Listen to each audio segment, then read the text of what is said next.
अस्सलाम वालेकुम, welcome to our channel. आज की रेसिपी है grilled lamb chops. So if you like the recipe keep on watching. Welcome to Desi Bird Desi, जहाँ खाना करे crazy. Welcome to Desi Bird Desi, यहाँ recipes बनाते आपको जो crazy.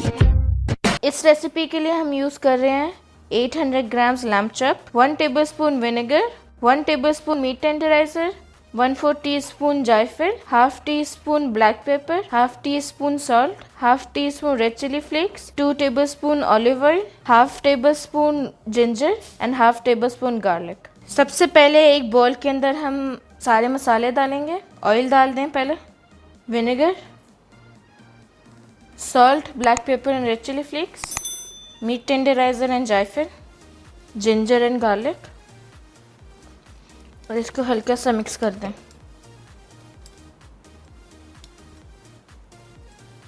अब हम इसके अंदर एक एक करके लैम चॉप्स डाल देंगे।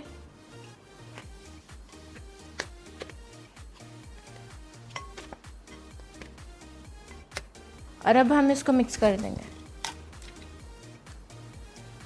लैम चॉप्स अच्छे से मिक्स हो गई हैं। अब हम इसको कवर करके फ्रिज में रख देंगे 1 आवर के लिए। 1 आवर हो गया है। अब हम लैम चॉप्स को ग्रिल करेंगे।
Here we are in Desi Bird Desi, living in the desert of the heartbeat Stacy. We make the food to a magic show. Make your kitchen spicy disco. Let's go. Don't forget to like, share and subscribe.